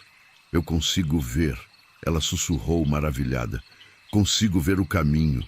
Tem uma luz, tem alguém lá. É sua mãe, Antônia disse suavemente. Ela está esperando. Sempre esteve esperando. Só não conseguia te alcançar aqui. Mas se você for, se deixar esse lugar, vai conseguir chegar nela. A menina olhou para Antônia e pela primeira vez havia expressão real naquele rosto. Era gratidão misturada com tristeza, alívio misturado com saudade. Ela sentiu, apertou a boneca contra o peito e começou a andar. Não em direção da mata ou do rio, mas simplesmente para frente. E conforme andava, seu corpo ia ficando transparente até sumir completamente. As outras crianças observaram. E então, uma por uma, começaram a se mover também. Não precisaram de boneca, não precisaram de nada físico, só precisavam ver que era possível, que tinha um caminho. Foram sumindo, dissolvendo na noite, e com cada uma que ia o ar ficava mais leve, mais quente. Mas nem todas foram. 3 crianças ficaram paradas, recusando-se a se mover. Eram 2 meninos e uma menina, todos parecendo ter uns 10 anos. Olhavam para Antônia com algo diferente nos olhos vazios. Não era gratidão nem tristeza, era raiva. Vocês não vão? Antônia perguntou, sentindo um arrepio. Por que deveríamos? Um dos meninos falou, a voz mais clara, mais presente que as outras. A gente está aqui faz tanto tempo que nem lembra mais como era estar vivo. Isso aqui é nosso lugar agora. E você está querendo tirar a gente. Não quero tirar. Quero ajudar a encontrar paz. Paz! A menina cuspiu a palavra com desprezo. Que paz a gente vai ter depois de tudo que aconteceu? Depois de ter morrido de febre enquanto os pais trabalhavam na roça? Depois de ter se afogado nesse rio porque ninguém estava olhando? Depois de ter sido esquecido, jogado num buraco raso sem nem cruz para marcar? Antônia sentiu o peso das palavras. Eram crianças que não tinham morrido em paz, que tinham carregado ressentimento, dor, abandono. E esse sentimento tinha crescido com os anos, tinha se transformado em alguma coisa escura e perigosa. Eu entendo a raiva de vocês. ela disse devagar. Entendo a dor, mas ficar aqui não vai mudar nada do que aconteceu. Não vai trazer vocês de volta. Não vai fazer com que alguém pague pelo sofrimento. Só vai fazer vocês ficarem cada vez mais amargos, cada vez mais longe do que eram quando vivos. E daí? O outro menino falou. Pelo menos aqui a gente existe. Pelo menos aqui a gente tem alguma coisa. Se a gente for, vai ser o esquecimento total. Ninguém mais vai saber que a gente existiu. Foi então que Antônia entendeu. Não era só sobre dor ou abandono. Era sobre existência. Sobre não querer desaparecer completamente. Essas 3 crianças tinham se agarrado ao mundo dos vivos porque tinham medo do vazio. Medo de deixar de ser completamente. Vocês não vão ser esquecidos, ela disse, e dessa vez a voz saiu forte, convincente.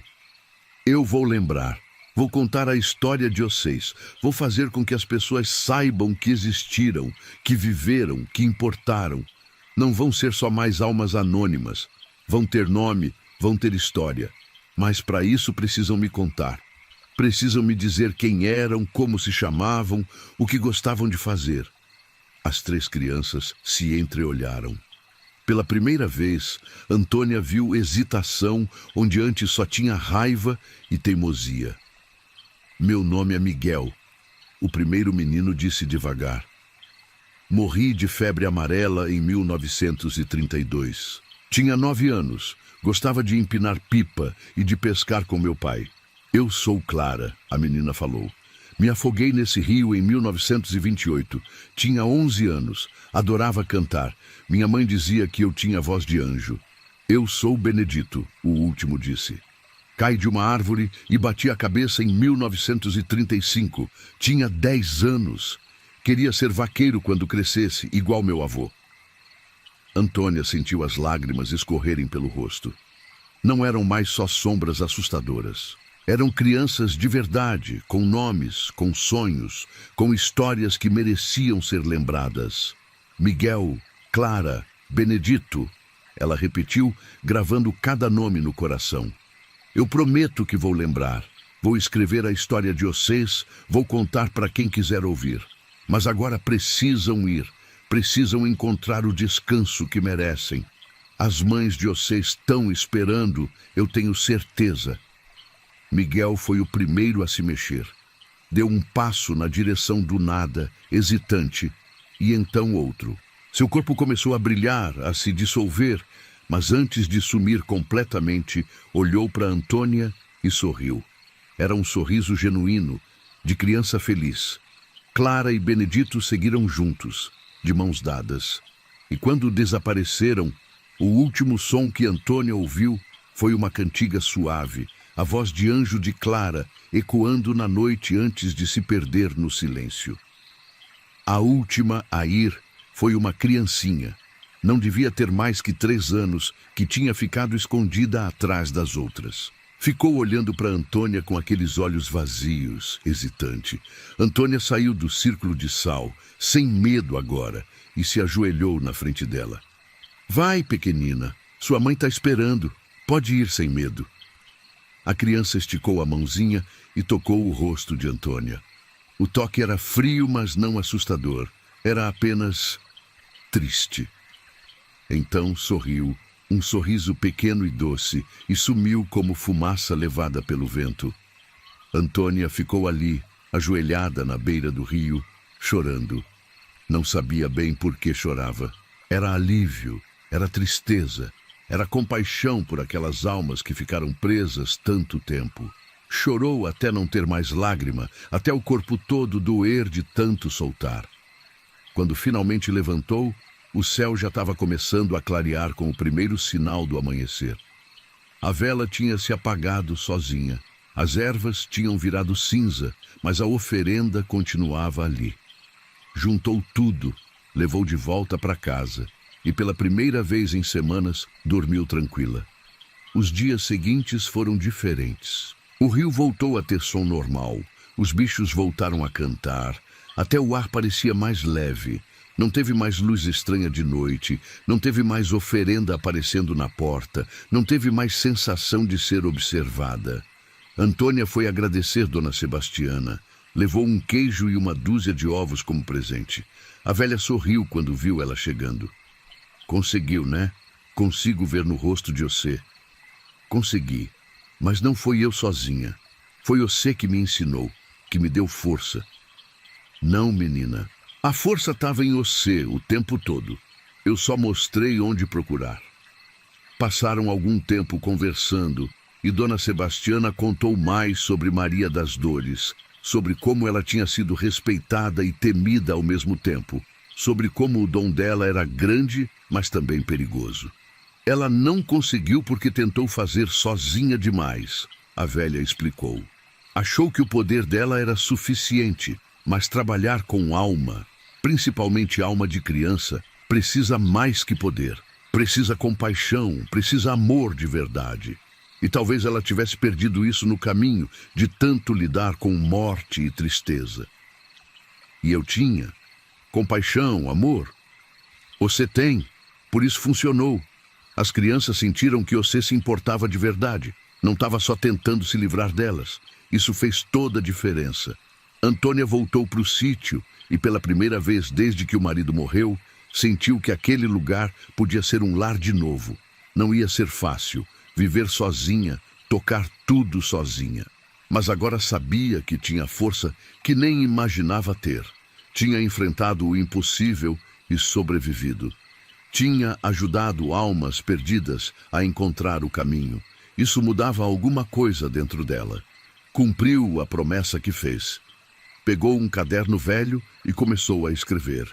Escreveu sobre Miguel, que amava empinar pipa, sobre Clara, que tinha voz de anjo, sobre Benedito, que sonhava em ser vaqueiro. Escreveu sobre todas as crianças que tinha visto naquela noite, mesmo as que não tinham falado com ela. Deu nome para as que não tinham nome, inventou histórias baseadas no que sentia, no que via nos olhos vazios delas antes de partir. O caderno virou 2, depois 3. Antônia descobriu que gostava de escrever, que as palavras fluíam fácil quando vinha do coração. E descobriu também que outras pessoas queriam ler. Começou a mostrar para os vizinhos, para os conhecidos da vila, e a história se espalhou. Os meses foram passando. A vida voltou para o ritmo normal da roça, com trabalho duro e dias compridos. Antônia fez amizade com outros sitiantes da região. Começou a frequentar a igreja da vila. Aos poucos, foi reconstruindo uma vida que fazia sentido. Mas nunca esqueceu daquela noite no rio. Nunca esqueceu as crianças perdidas, os olhos vazios que se encheram de luz, a gratidão silenciosa que sentia emanando delas quando finalmente puderam partir. Virou uma história que ela contava para quem quisesse ouvir, não mais guardada só para ela. Foi num dia de outubro, quase um ano depois do acontecido, que apareceu na vila uma senhora idosa que ninguém conhecia. Vinha de longe, de outro estado, e estava procurando informação sobre a região. Alguém mencionou Antônia e as histórias que ela escrevia, e a senhora pediu para ser levada até ela. Quando se encontraram, a senhora olhou para Antônia com olhos marejados. Ouvi falar que a senhora escreve sobre crianças que morreram aqui antigamente. É verdade? É, sim. Por quê?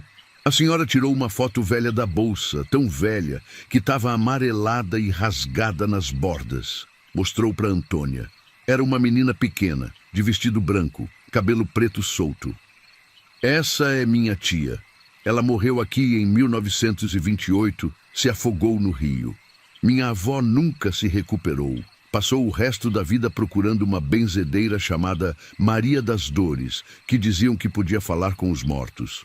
Mas quando chegou aqui, a benzedeira já tinha morrido também. Minha avó voltou para casa de coração partido, sem nunca saber se a filha dela estava em paz. Antônia olhou para a foto e sentiu um arrepio. Reconheceu o rosto, mesmo sem os olhos vazios, mesmo sem a palidez da morte. Era Clara.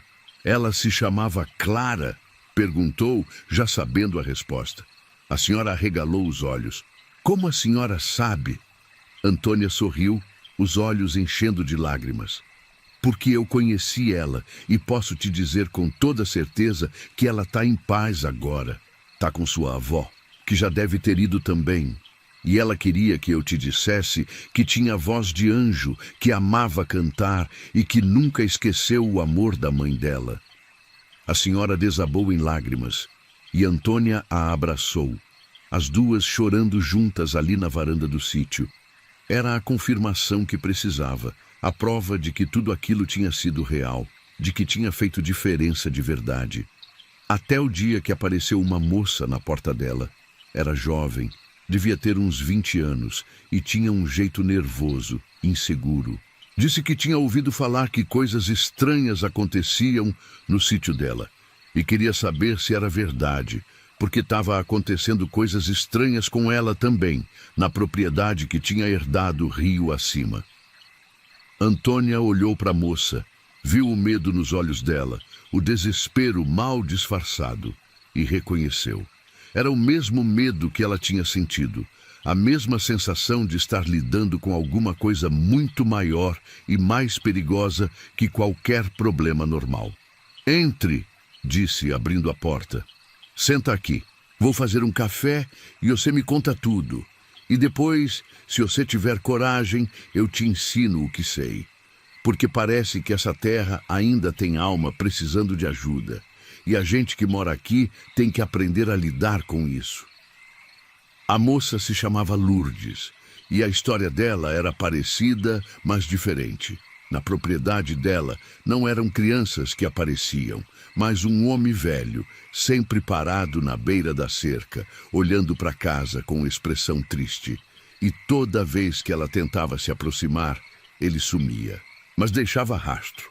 Ferramentas antigas apareciam no galpão, ferradura de cavalo na varanda, uma vez até uma sela velha pendurada no varal.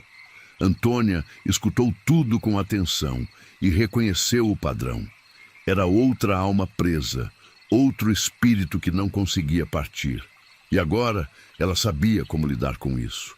Ensinou para Lourdes tudo que Dona Sebastiana tinha ensinado para ela, passou as rezas, explicou sobre as oferendas, sobre a importância da compaixão e do respeito.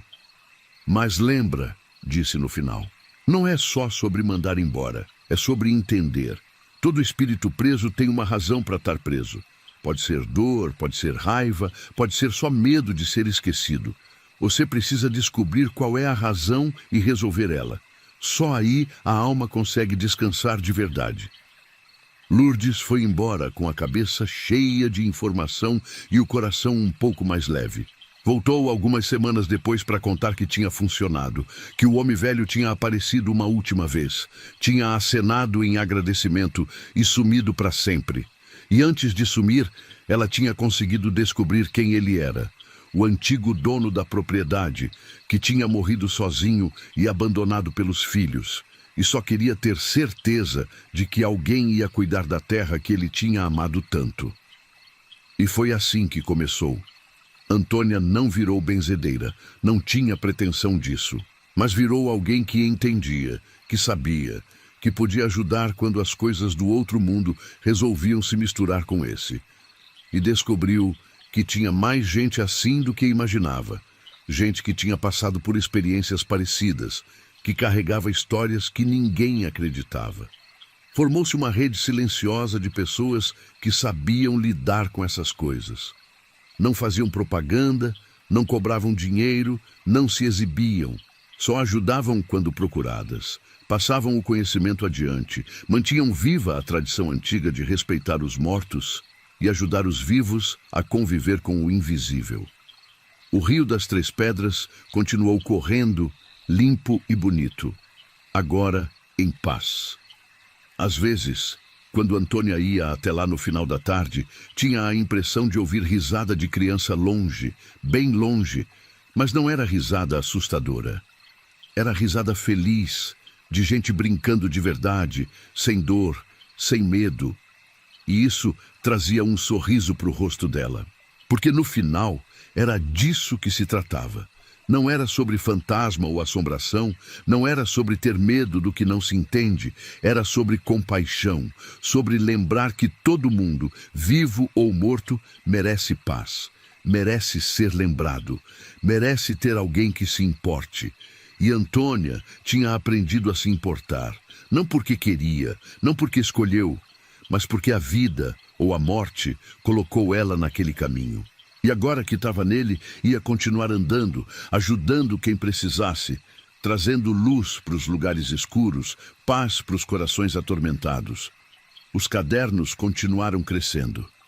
Viraram uma pequena biblioteca de histórias de almas que tinham passado por ali, cada uma com seu nome, sua história, sua dor e sua redenção. Antônia guardava tudo com carinho, como se fossem tesouros. E eram, de certa forma, eram a prova de que a vida continuava além do que a gente vê, de que o amor e a compaixão podiam atravessar até a barreira da morte. Teve dia que ela ficava sentada na varanda, relendo as histórias, lembrando de cada rosto, de cada voz, e sentia gratidão. Gratidão por ter tido a coragem de enfrentar o medo, por ter aberto o coração para a dor dos outros, por ter feito diferença mesmo quando parecia impossível. Porque essa era a verdadeira bênção. Não era poder nem dom especial. Era a vontade de fazer diferença, mesmo quando assustava, mesmo quando parecia impossível. E isso qualquer pessoa podia ter, se tivesse coragem de olhar além do que via, de acreditar no que sentia, de estender a mão, mesmo quando a mão que vinha pegar era fria demais para ser viva. E assim, Antônia continuou, dia após dia, ano após ano, sendo a ponte entre os mundos, a voz das almas esquecidas, a guardiã das histórias que ninguém mais contava. Não era o destino que tinha escolhido, mas era o destino que tinha abraçado. E no fundo do coração, sabia que não mudaria nada, porque cada alma que ajudava a libertar, libertava um pedacinho dela também. Quando Sebastião herdou a casa da tia Geralda, não sabia se ficava feliz ou preocupado. A velha tinha morrido sem aviso, dormindo, do jeito que sempre disse que queria ir embora. Deixou tudo para o sobrinho, a única família que ainda visitava ela de vez em quando. A casa era grande, antiga, daquelas construções de fazenda que não se faz mais, com parede grossa de taipa, telhado alto e um corredor comprido que ligava os cômodos. Ficava num lugarejo pequeno, tão pequeno que nem nome próprio tinha direito. O povo chamava só de Capão do Mato. Era longe de tudo. A estrada de terra batida serpenteava por uns 15 quilômetros até chegar na rodovia asfaltada. Sebastião morava na cidade, trabalhava numa marcenaria, mas a vida lá estava difícil, o aluguel comendo metade do salário. Pensou que talvez fosse a hora de mudar, tentar uma vida mais simples, longe do barulho e da correria. Chegou na casa numa tarde de agosto. O sol ainda alto, mas o vento frio da seca soprando forte. A propriedade estava abandonada faz uns 3 meses, desde que tia Geralda morreu, e já dava para ver o mato tomando conta do quintal, as folhas secas acumuladas na varanda. A casa em si parecia firme ainda, as paredes sólidas, o telhado sem goteira aparente. Abriu a porta da frente com a chave enferrujada que o advogado tinha dado. O cheiro de casa fechada invadiu as narinas. Aquele cheiro de mofo misturado com tempo parado. As janelas estavam todas fechadas. A escuridão dentro era quase completa. Sebastião procurou pelo interruptor, mas quando apertou, nada aconteceu. A energia tinha sido cortada. Ia ter que religar tudo antes de poder se mudar de verdade.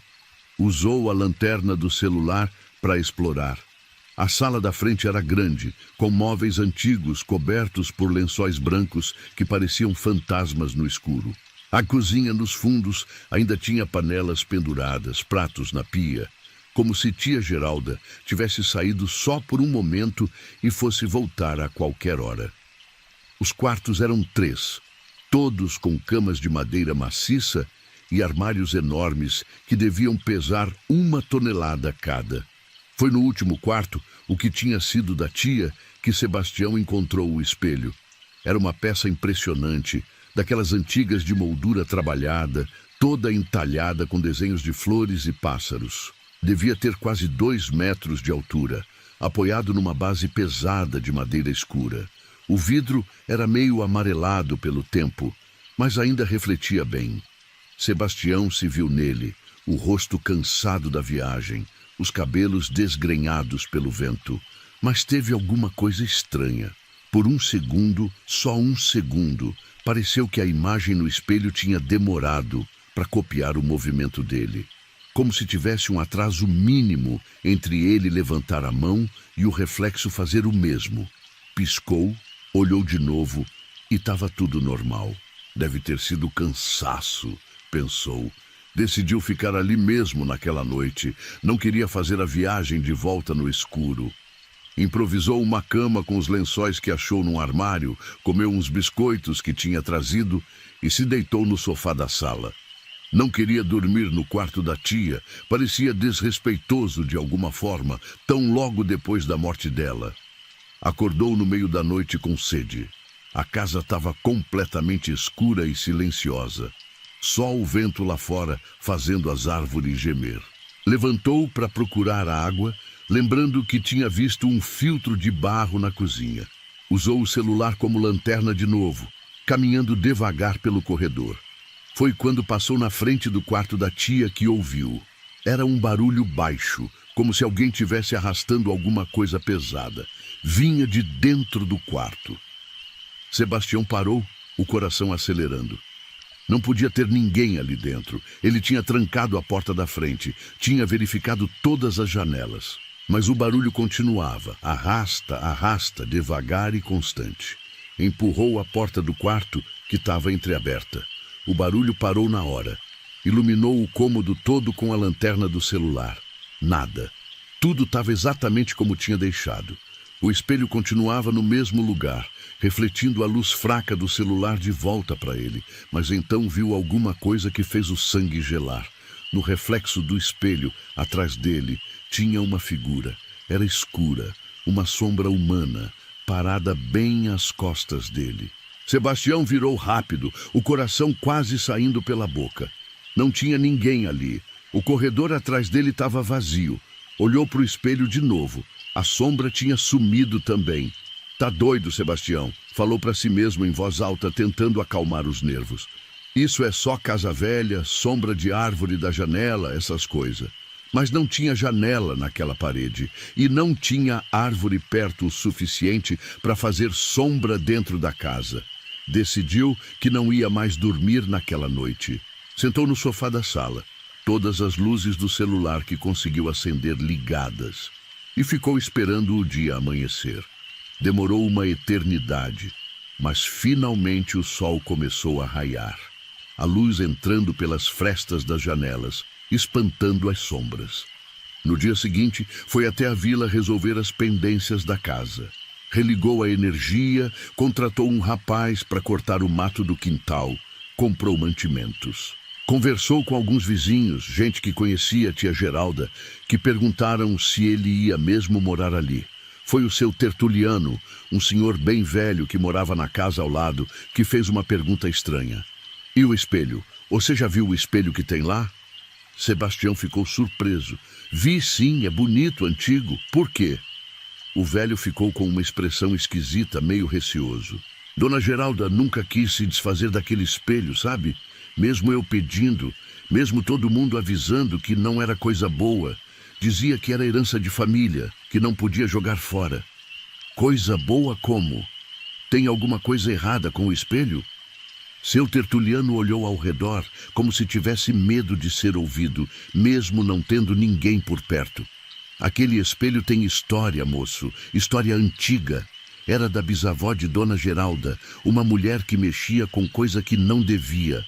Dizem que ela colocou alguma coisa naquele espelho, algum tipo de encantamento ou coisa assim. E desde então, quem fica muito tempo olhando nele começa a ver coisa. Coisa que não devia ver. Que tipo de coisa? Isso eu não sei ao certo, mas sei que teve gente que enlouqueceu. Teve um primo de Dona Geralda, anos atrás, que ficou obcecado com o espelho. Passava horas na frente dele, conversando sozinho, dizendo que tinha alguém do outro lado. Acabou se matando, jogou na frente de um caminhão na estrada. Sebastião sentiu um frio na espinha. E por que a tia Geralda manteve esse espelho então? Ah, isso é que é o estranho. Ela dizia que alguém tinha que guardar, que se o espelho fosse destruído, a coisa que estava presa dentro ia sair. Dizia que era uma responsabilidade da família, manter aquilo trancado, controlado. Eu acho que ela tinha medo do espelho, mas tinha mais medo ainda do que podia acontecer se livrasse dele. Sebastião voltou para casa com a cabeça pesada. Entrou direto no quarto da tia e ficou parado na frente do espelho, olhando para ele com outros olhos agora. Parecia um objeto comum, bonito até, com aquela moldura trabalhada.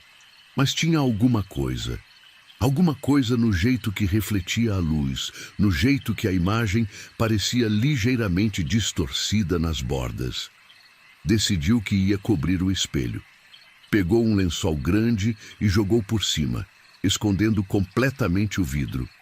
Pronto. Não ia ver, não ia pensar naquilo. Ia só morar na casa, cuidar das coisas, e o espelho ia ficar ali quieto, coberto, inofensivo. Mas naquela noite, quando foi dormir, teve um sonho estranho. Sonhou que estava parado na frente do espelho de novo, mas o espelho não estava coberto.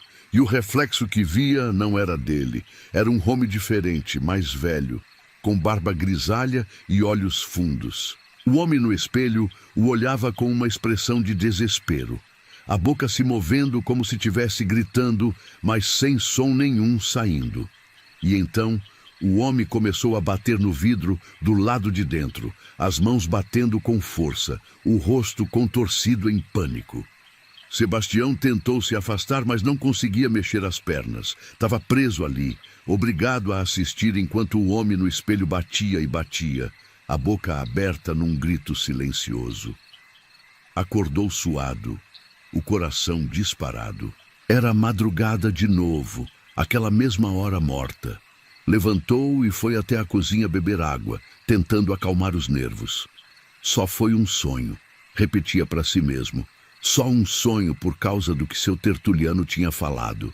Mas quando voltou para o corredor, viu que a porta do quarto da tia estava aberta. Tinha certeza que tinha fechado antes de dormir. Foi até lá devagar, o medo crescendo a cada passo. Quando entrou no quarto, viu que o lençol que tinha colocado no espelho estava no chão. O espelho estava descoberto de novo e refletia alguma coisa que não devia. A imagem no espelho não mostrava o quarto, mostrava outro lugar, um cômodo diferente, mais escuro, com paredes de pedra úmida, e nesse lugar tinha gente, várias pessoas paradas, olhando para fora do espelho como se estivessem olhando para Sebastião. Eram homens, mulheres, até crianças, todos com a mesma expressão vazia, os olhos sem brilho, a boca entreaberta. Sebastião deu um passo para trás, mas não conseguia desviar o olhar. As figuras no espelho começaram a se mover, se aproximando do vidro, as mãos se estendendo como se quisessem atravessar. E então, uma delas conseguiu. Uma mão pálida, de dedos longos e finos, atravessou a superfície do espelho como se fosse água. Não quebrou o vidro, não fez barulho, simplesmente passou através, se estendendo para o quarto real, se mexendo, procurando, tateando o ar. Sebastião correu, saiu do quarto, bateu a porta e trancou com a chave que tinha na fechadura. Podia ouvir barulho vindo de dentro, um som de arranhão na madeira, como se alguma coisa tivesse tentando sair. Ficou ali parado no corredor, sem saber o que fazer, o terror paralisando qualquer pensamento racional. Só quando o sol nasceu, horas depois, que o barulho parou. Sebastião esperou mais um tempo, juntando coragem, e então abriu a porta devagar. O quarto estava exatamente como tinha deixado. O espelho refletia só o que devia refletir. O quarto, a cama, a janela, nada de cômodo escuro, nada de figuras estranhas, nada de mãos atravessando, mas no chão, na frente do espelho, tinha marcas. Eram arranhões na madeira, profundos, como se unhas tivessem cavado ali, e levavam em direção à porta. Sebastião sabia que não podia ficar ali, não daquele jeito, sem entender o que estava acontecendo, sem saber como se proteger. Precisava de ajuda, precisava de alguém que entendesse dessas coisas. Lembrou que seu tertuliano tinha mencionado que tia Geralda sabia lidar com o espelho, que mantinha ele controlado. Talvez tivesse deixado alguma coisa escrita, alguma instrução, algum registro. Passou o dia procurando pela casa. Mexeu em gavetas, armários, caixas velhas no sótão. E, finalmente, num baú de couro escondido embaixo da cama da tia, encontrou um caderno. Era velho, a capa dura, desgastada pelo tempo, as páginas amareladas. A letra era da tia Geralda. Ele reconheceu a caligrafia caprichada. Começou a ler. O caderno era um diário, mas não um diário comum. Era um registro de tudo relacionado ao espelho. Tia Geralda tinha documentado anos de experiências, observações, tentativas de entender o que era aquele objeto e o que tinha dentro dele. Segundo o que ela escreveu, o espelho tinha sido feito pela bisavó dela, Dona Firmina, que era conhecida na região como mulher que mexia com feitiçaria. Firmina tinha criado o espelho como uma armadilha, um lugar para prender espíritos malignos que andavam atormentando a região. Usou rituais antigos, oferendas de sangue, palavras em línguas que ninguém mais falava. E funcionou. Firmina conseguiu prender várias entidades dentro do espelho, selando elas num espaço entre os mundos, nem aqui, nem lá. Mas o problema era que, uma vez lá dentro, os espíritos ficavam conscientes, sofrendo, querendo sair. E com o tempo, ficavam cada vez mais desesperados, cada vez mais perigosos. A responsabilidade de guardar o espelho passou de geração em geração. Cada guardião tinha que fazer um ritual mensal para reforçar o selo, para manter as entidades presas. Tia Geralda descrevia o ritual em detalhes. Precisava acender velas específicas, queimar certas ervas, recitar palavras exatas numa ordem exata. Se o ritual não fosse feito, o selo ia enfraquecendo e as entidades começavam a conseguir atravessar. Sebastião sentiu o pânico apertar o peito. Tia Geralda tinha morrido há 3 meses. 3 meses sem ninguém fazer o ritual. O selo devia estar quase se desfazendo. Leu mais, procurando por soluções. Tinha que ter um jeito de resolver aquilo, de se livrar do espelho sem liberar o que estava dentro. Mas quanto mais lia, mais percebia que não tinha saída fácil. Dona Firmina tinha feito um trabalho bem feito demais. O espelho não podia ser quebrado, porque o vidro era só a porta. A prisão real estava em outro plano. Não podia ser enterrado, porque a terra não segurava espírito. Não podia ser queimado, porque fogo não destruía magia. A única solução que tia Geralda mencionava era continuar fazendo o ritual. Manter o selo forte, passar a responsabilidade adiante quando chegasse a hora. Era uma maldição disfarçada de herança, uma prisão que prendia tanto os espíritos quanto os vivos que tinham que guardar eles. Mas então, nas últimas páginas do caderno, Sebastião encontrou alguma coisa diferente. Era uma entrada mais recente, escrita poucos dias antes de tia Geralda morrer. "Tô cansada. Cansada de carregar isso sozinha, cansada de ter medo de dormir e não acordar, de deixar o ritual sem fazer. Não quero passar isso para o Sebastião, ele merece uma vida melhor, então vou tentar alguma coisa que li num livro antigo. Dizem que se a pessoa que criou a prisão morrer dentro dela, de livre vontade, o selo se quebra, mas de um jeito controlado. As entidades não saem para o mundo, elas simplesmente se dissolvem junto com a prisão. É um sacrifício, mas pode ser o único jeito de terminar isso de uma vez." Sebastião leu e releu o trecho, o coração apertado. Tia Geralda Tinha tentado se sacrificar para destruir o espelho? Mas ela não era a Dona Firmina, não era quem tinha criado a prisão. Será que tinha funcionado? Ou será que tinha dado errado? E por isso as entidades estavam conseguindo atravessar agora? Precisava de respostas. Voltou a procurar pela casa e encontrou mais coisas.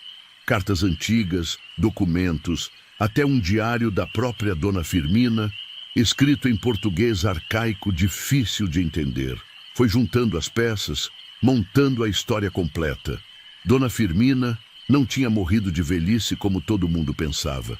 Ela tinha entrado no espelho, literalmente atravessado o vidro e ficado lá dentro, junto com as entidades que tinha aprisionado para manter o selo forte de dentro para fora.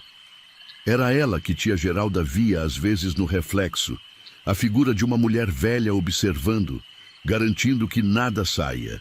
Mas se Firmina ainda estava lá dentro, mantendo tudo controlado, o que tinha acontecido? Por que as entidades estavam conseguindo atravessar agora? A resposta veio numa anotação solta, escrita com letra trêmula. Firmina está enfraquecendo. Consegui ver ela ontem no espelho. Está mais transparente, mais fraca, não vai aguentar muito mais tempo. Quando ela desaparecer completamente, o selo vai cair e não tem nada que eu possa fazer para impedir. Sebastião entendeu então. Dona Firmina tinha se sacrificado para manter as entidades presas, mas mesmo espíritos têm limite. Depois de tantas décadas, talvez mais de um século, ela estava se dissolvendo, perdendo a força. E quando desaparecesse completamente, todas aquelas entidades iam sair de uma vez. E ia ser culpa dele por ter herdado a casa e não saber o que fazer. Não, pensou. Não ia deixar isso acontecer. Tinha que ter um jeito. Voltou ao caderno da tia, leu tudo de novo, procurando por qualquer detalhe que pudesse ajudar. E encontrou uma passagem que tinha pulado antes.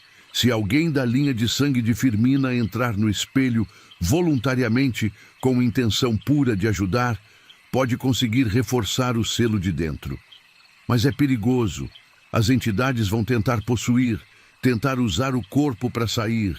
Só funciona se a pessoa for forte o suficiente para resistir. Sebastião era da linha de sangue.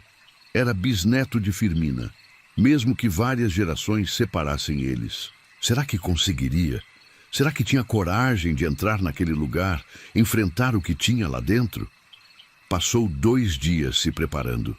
Leu e releu todos os rituais, todas as instruções. Jejuou, como o caderno recomendava, para fortalecer o espírito. Rezou, mesmo não sendo homem muito religioso, porque sentia que ia precisar de toda a ajuda possível. Na noite escolhida, uma sexta-feira de lua cheia, como o caderno especificava, montou tudo. Acendeu as velas em círculo ao redor do espelho. Queimou as ervas, arruda, alecrim, guiné. O cheiro forte encheu o quarto, fazendo os olhos arderem. Começou a recitar as palavras, a língua estranha travando na boca, mas forçando a pronúncia correta. O espelho começou a brilhar. Não era um brilho normal, era uma luz que vinha de dentro do vidro, pulsando no ritmo das palavras que ele falava. O reflexo começou a mudar, mostrando aquele cômodo escuro de paredes de pedra de novo. As figuras apareceram, as entidades presas, todas olhando para ele com aqueles olhos vazios. E então viu ela, Dona Firmina. Era uma mulher pequena, curvada pela idade, mas com olhos que ainda brilhavam com determinação. Estava mais transparente que as outras figuras, quase se dissolvendo, mas ainda ali, ainda lutando para manter tudo controlado. Sebastião estendeu a mão em direção ao espelho. Os dedos tocaram a superfície fria do vidro e então atravessaram. Era uma sensação estranha, como mergulhar em água gelada, mas sem molhar. Deu mais um passo e o corpo inteiro passou através. Estava do outro lado. O lugar era exatamente como tinha visto no reflexo. Um cômodo circular de paredes de pedra úmida, sem portas nem janelas. iluminado por uma luz difusa que não vinha de lugar nenhum. E as entidades, dezenas delas, talvez centenas, todas ao redor, formando círculos concêntricos, todas olhando para ele. Você não devia ter vindo, uma voz fraca disse. Era Firmina, se aproximando devagar. Não é seu fardo, não é sua culpa. É sim, Sebastião respondeu, a voz ecoando estranha naquele lugar. Sou da sua família, sou seu sangue, e não vou deixar tudo que a senhora fez ser em vão. As entidades começaram a se mover, se aproximando. Sebastião podia sentir a presença delas, fria, pesada, sufocante. Começaram a sussurrar, vozes se sobrepondo, tentando entrar na cabeça dele, prometendo coisas, ameaçando, seduzindo. Não escuta, Firmina avisou. Mantenha a mente focada, lembra por que veio. Sebastião fechou os olhos e começou a recitar as palavras de novo, as mesmas que tinha usado para abrir o portal. Mas dessa vez, recitava de dentro da prisão, e isso mudava tudo. Podia sentir o poder das palavras reverberando nas paredes, fortalecendo a estrutura, reforçando o selo. As entidades reagiram com fúria. Avançaram todas de uma vez, tentando agarrar, tentando possuir. Sebastião sentiu mãos frias tocando seus braços, seu rosto, tentando penetrar na pele. A dor era insuportável, como se 1000 agulhas de gelo tivessem sendo enfiadas em cada poro. Mas continuou recitando, palavra após palavra, sílaba após sílaba, mesmo com a voz falhando, mesmo com o corpo tremendo. Firmina estava ao lado dele agora, as mãos transparentes tocando os ombros dele, passando força, passando conhecimento acumulado em décadas de vigília. E então, alguma coisa mudou. As palavras começaram a brilhar, literalmente brilhar no ar ao redor dele, formando símbolos luminosos que Sebastião não reconhecia, mas entendia num nível profundo. Os símbolos se expandiram, tocando as paredes da prisão, gravando-se na pedra úmida. As entidades recuaram, gritando, se debatendo contra a força que emanava dos símbolos. Algumas começaram a se dissolver, não conseguindo resistir ao poder renovado do selo. Outras tentaram uma última investida desesperada, mas foram repelidas pela luz. Firmina olhou para Sebastião com gratidão nos olhos transparentes. Obrigada, sussurrou. Você fez o que eu não consegui fazer sozinha. Renovou tudo. Agora vai durar mais tempo. Tempo suficiente. Tempo suficiente para quê? Para achar uma solução melhor, para alguém descobrir como desfazer isso tudo de um jeito que não precise de guardião. Você comprou tempo, meu neto. Não precisa ficar aqui. Pode voltar e viver sua vida. E a senhora? Firmina sorriu, um sorriso cansado, mas em paz.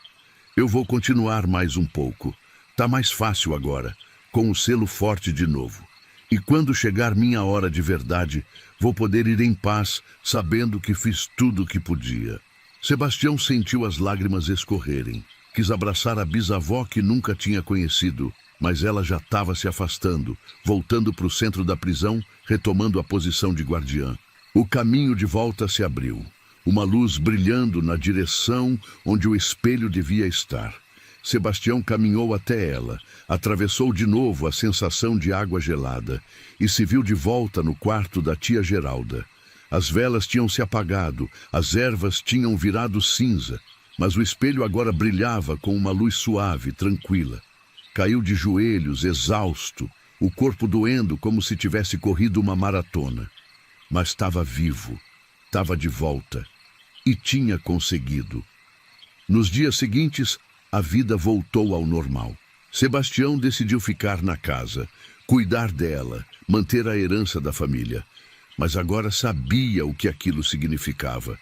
Não era só uma casa velha e um terreno bom.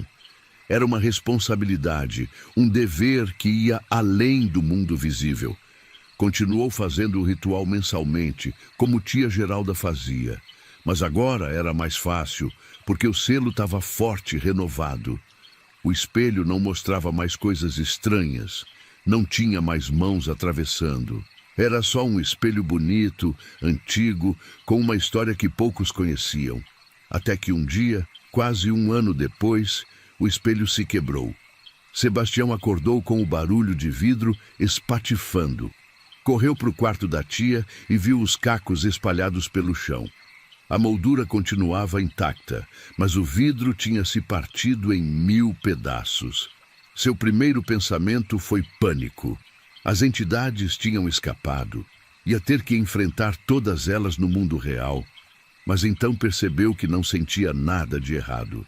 Não tinha presença estranha, não tinha frio anormal, não tinha sussurros na mente. E no meio dos cacos tinha alguma coisa. Era uma pequena pedra lisa, do tamanho de um ovo, com um brilho leitoso. Sebastião pegou ela com cuidado. Estava quente, pulsando levemente na palma da mão. Entendeu então. O espelho tinha cumprido seu propósito.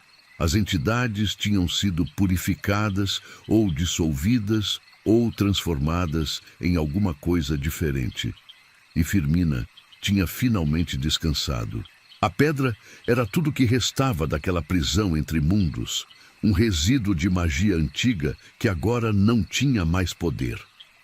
Guardou a pedra numa caixinha de madeira que colocou no altar que tinha montado no quarto. Era uma lembrança, um memorial de tudo que tinha acontecido, de todos que tinham se sacrificado para manter o mal contido. A vida continuou. Sebastião virou parte da comunidade do Capão do Mato. Fez amizades, ajudou os vizinhos, cuidou da terra. Seu Tertuliano morreu de velhice 2 anos depois. Mas antes, contou para todo mundo como Sebastião era um rapaz bom, que cuidava direito da herança da família. Ninguém mais falava sobre o espelho. A história foi esquecida aos poucos, virando apenas mais uma lenda entre tantas que o povo da roça guarda. Mas Sebastião nunca esqueceu. Toda vez que olhava para a caixinha com a pedra, lembrava de Firmina, de tia Geralda, de todos que tinham carregado aquele fardo em silêncio. E sabia que se um dia fosse necessário de novo, se alguma coisa escapasse ou voltasse, ele ia estar pronto. Porque algumas responsabilidades não terminam com a morte. Algumas histórias não têm fim definitivo. Só tem capítulos. E cada guardião escreve o seu, esperando que o próximo possa finalmente escrever o último. Mas, por enquanto, havia paz. E isso já era mais do que muitos conseguiam.